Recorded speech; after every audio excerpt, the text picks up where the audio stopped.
how to clear cookies in ChatGPT. So if you want to clear cookies in ChatGPT, then what you need to do is first you need to open up your browser, make sure that you have a stable internet connection. After that, you need to search for ChatGPT.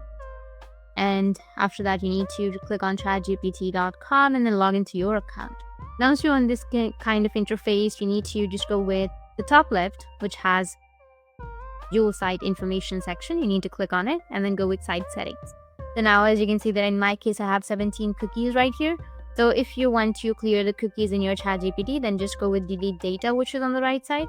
And then as you can see that it says all data and cookies stored by chatgpt.com will be deleted. And you'll be signed out of the site, including in open tabs, and any offline data will be deleted, and data that affects ad personalization will also be deleted. So go with delete, which will be on the right side, in order to delete your cookies in your ChatGPT. And that's it. And if you have any questions, feel free to comment below.